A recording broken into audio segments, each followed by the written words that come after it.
Welcome, welcome, boys. This is my 2003 Dodge Dakota 2nd Gen with its factory radiator installed.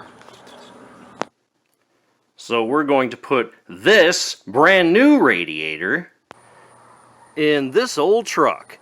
Stay tuned. Is your Dodge Dakota or Durango experiencing radiator issues? Meet the DWVO Radiator, your solution for a complete radiator replacement. This radiator is compatible with 2000 through 2004 Dodge Dakota and Durango 2nd Gen models with varying engine sizes. This radiator will fit the V6 and V8 models. In this video, we'll take a closer look at the DWVO Radiator DWRD1016 and guide you through the installation process, ensuring your vehicle stays cool and runs smoothly. I'd like to thank the kind folks at Yita LLC Auto Parts for reaching out to me and providing me this radiator for this installation. After viewing this video, you will be able to remove your radiator and install the new one. I will leave a link to this DWVO radiator from Yitamotor down below in the description box and the pinned comment. I'll also leave links to their other products down below as well, so check them out in case you're looking for something else.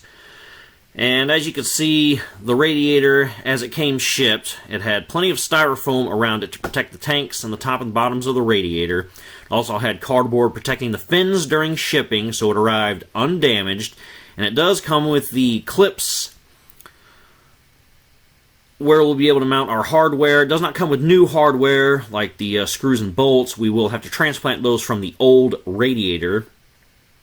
But overall, I am happy with how it arrived, undamaged, and it looks to be a pretty high quality. It is the exact same size and dimensions as the original. The mounting clips are in the exact same spot, upper and lower radiator hoses, as well as the transmission cooler lines, all in the same spots. So it'll be a direct replacement. So we'll go outside and get the old radiator out in preparation for the new radiator to go in. Okay, now before I put you on the tripod and set you up, we're going to go over the order of operations on what we're going to do here. Now, your truck may not be as disassembled as mine. My bumper and fender are off because of the wreck, so this will make this job much easier. So you don't have to completely take the front of your truck apart, but it may make it easier, because as you can see, the bumper would normally go over here. And now that it's not here, we have easy access to this, which is holding this transmission cooler to the radiator. And then we have access to this. Both of those are on either side, and that's going to be holding our AC condenser to the radiator. So those are going to have to come off.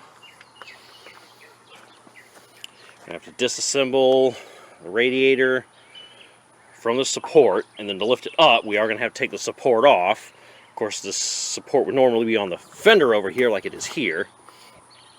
So we just have to take this part off. I'm going to leave the cable and everything for the hood latch attached. So I'm just going to lift this up and move it out of the way. My battery is already disconnected because I have everything off here that the grounds were attached to on the fender. And we have, this needs to come off, so we're going to do the electrical connectors.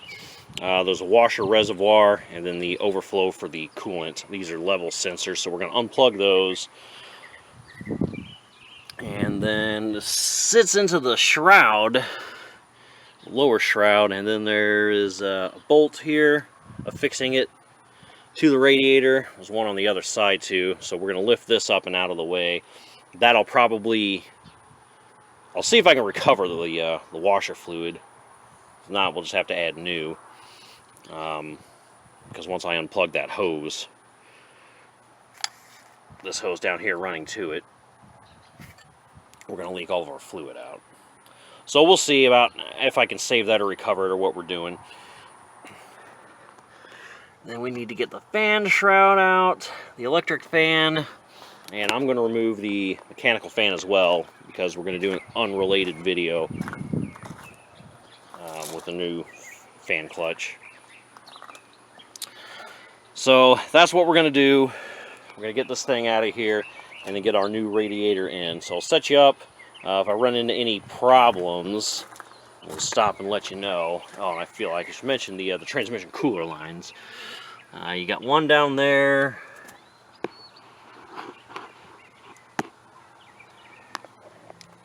don't know how well you can see it. Probably can't. Yeah, you can. It's right there. There's that one, and then there's the one up top. I'm going to move this wires and stuff out of the way. I had them zip tied up from the fender being removed. Normally, this won't all be in your way. So I'm just going to let that dangle. And then we'll have better access over there. But we're going to undo all those and then get her done. Okay, boys. And I'm going to go ahead and let the coolant drain from the petcock while I'm disassembling that, all these screws and all that upper part with the coolant and the windshield washer fluid.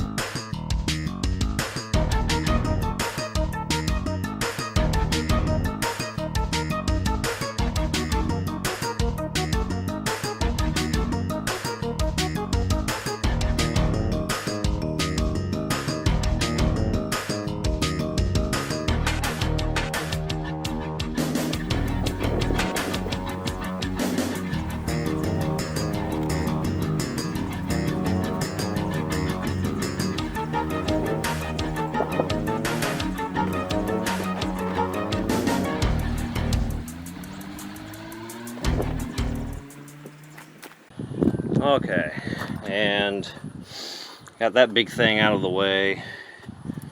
I got it sitting like that, so whatever washer fluid's in there won't leak out. We just had to undo this guy, and then of course the hose that went up here.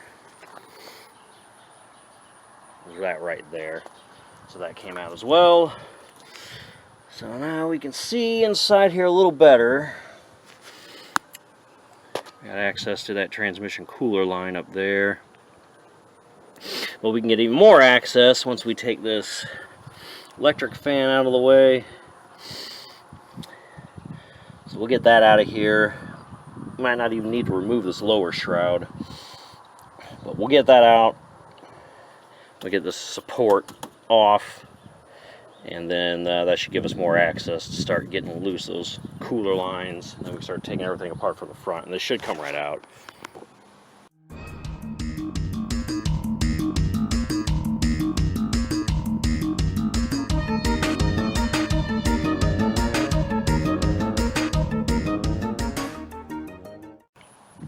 Okay, boys, I want to show you something real quick. So, if you look in here, there is what this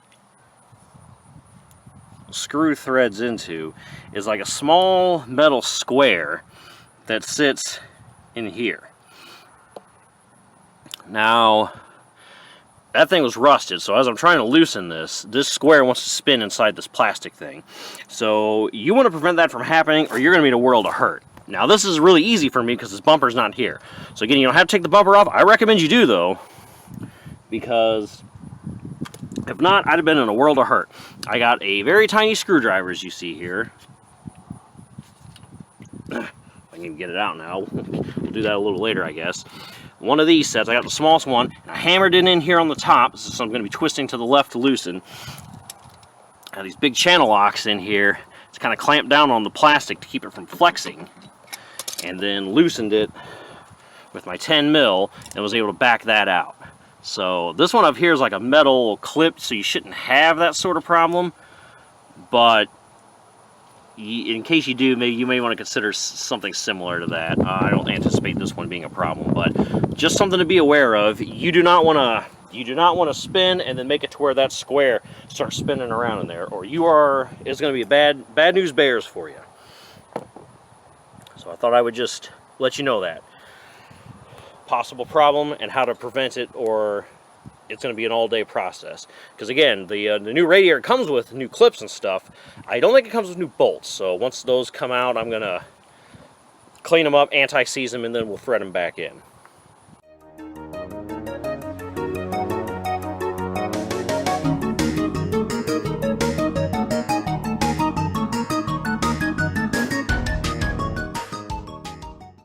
I was always told the sun gives you a lot of light, but you know, for the sun being out and shining into the engine bay, there ain't much light in here. But I think I used the electric ratchet. We're just taking these off of this electric one. I don't know if there's one on the bottom or not. There's two on the sides.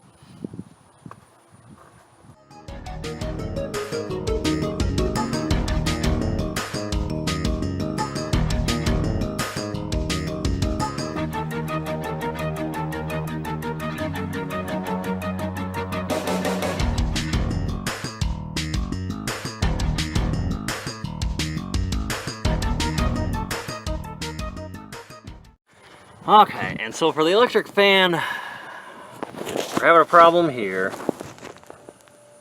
That is seized. Okay, boys. So here's what we've done. We have a straight flat screwdriver, a fairly long, slender one that I hammered in through here. And then we got the vice grips torquing down on this. And then we sprayed the hell out of it again with some liquid wrench. And then now it has budged. So once we do that, we'll be able to get the electric fan tilted out of the way. I'm going to tilt it, I guess, forward at first. I'm going to pull that lower shroud out. I've already gotten it loose. And then, or I might just do what I was going to do, I guess. Unplug it from beneath the electrical connector for the fan, and then just lift the electric fan out. And then at that point, we're home free. So let's get back into position and watch me not struggle with this anymore.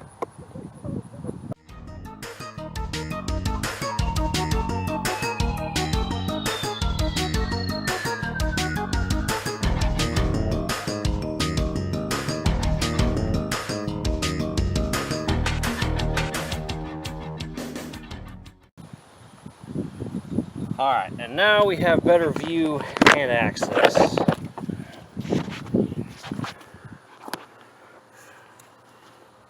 For our transmission cooler lines, top one and the bottom one. So we'll get those broke loose, take this upper support off, get the radiator out. And with the fan clutch removed and the lower shroud, we now have more room. In order to get this off, we used a giant crescent wrench, because I don't have the actual tool you need to fit over that nut, which would be a 36mm wrench. And then to keep this pump from spinning, I use those giant vice grips that I used to clamp down on that radiator square thing. You'll affix it here, and then when you start to loosen the pump, and it is a normal thread, so counterclockwise will loosen that nut. The edge of the vice grips comes into contact with this bolt head and holds the pulley in place, and then you just give her a few wangs with on your wrench with the hammer, and then it pops right loose, and then you can spin it from there freely. 16mm flare is the tool for the win, and that will allow us to undo these cooling lines for the transmission.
Okay, boys, and that is out with the old. I've got the condenser and the transmission cooler zip tied up there until we put the new radiator in. That way it's not bagging and sagging and putting too much strain on those lines. So it's as easy as that. Easy as that. I'll be right back with a new radiator, and we'll get her mocked in there and call it a boom done. And we're back. And before we install it, we want to make sure that everything is the same. So if we look, this is the back of the radiator, the new one. This is the front of the old one. So we'll get them side by side here so we can compare.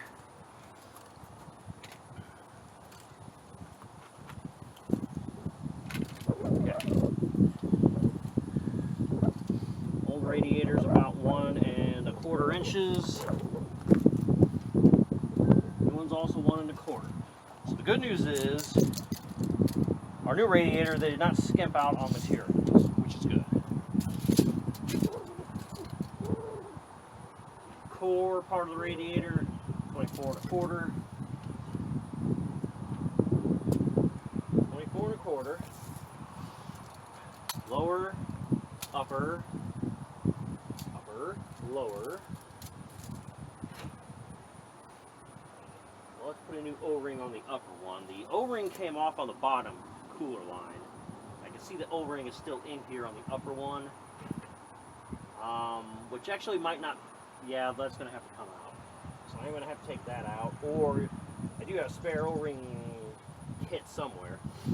We can do that then.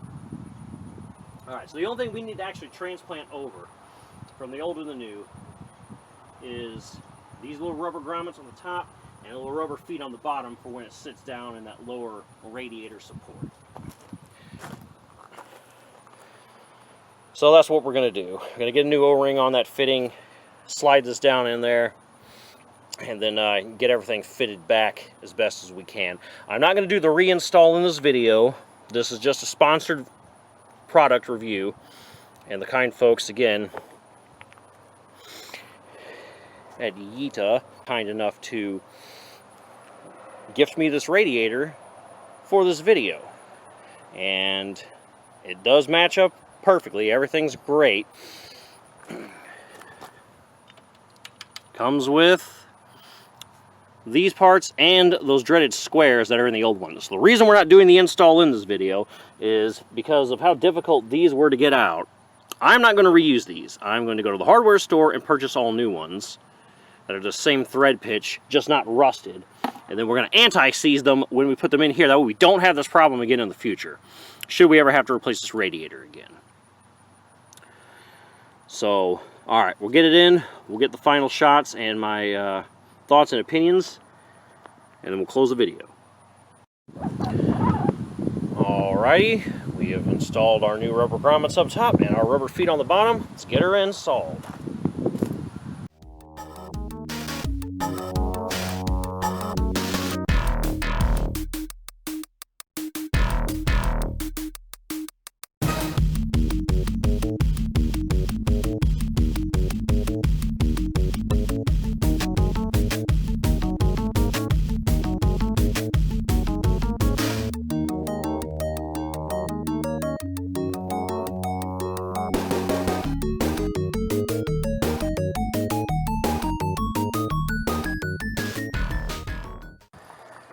Alrighty, boys, and that's a successful install. Again, if my bolts weren't rusted, I would just do the whole reinstallation video, but this will do for now. Just need to tighten up the fittings over there, put the hoses on, put the electric fan, the lower shroud in at the same time, put the upper support on, my new fan and clutch in. It's on video.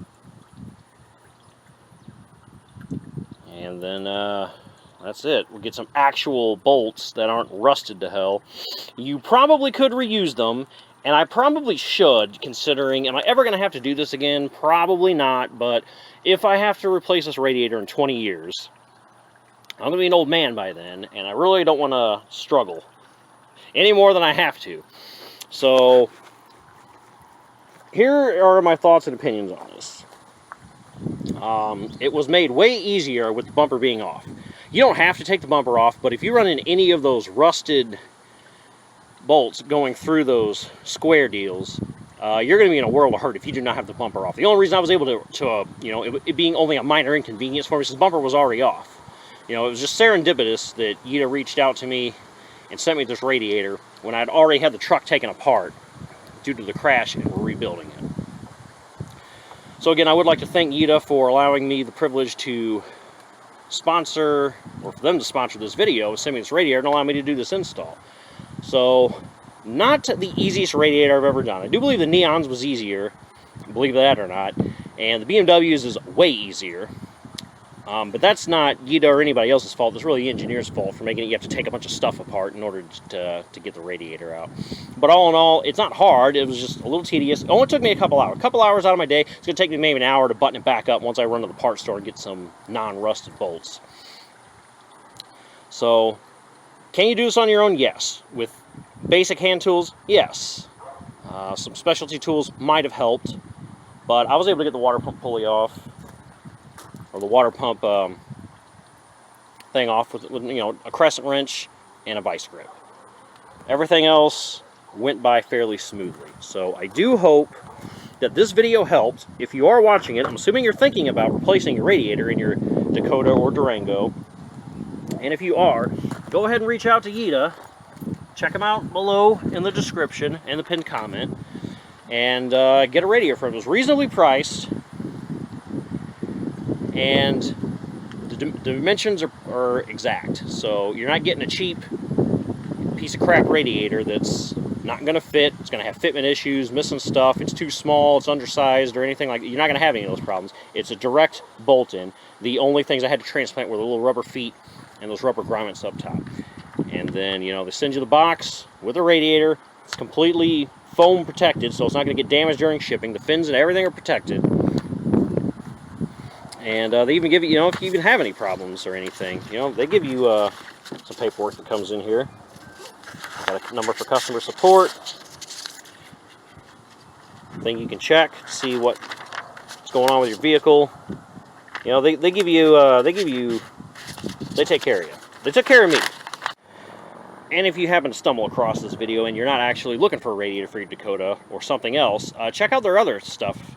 You know, they sent me a list of other things. I had tow mirrors for other types of vehicles, radiators for other cars, headlights for other cars. You know, they got a wide array of things. So if you're here for Dakota, definitely check them out. And if you're curious about anything else they offer, check out their store. So I hope this video helps. I hope you've learned something and you are now confident that you're able to replace your radiator yourself, and that you will check out Yita and use their radiator. I'll catch you in the next video. Thanks for watching, boys. Peace.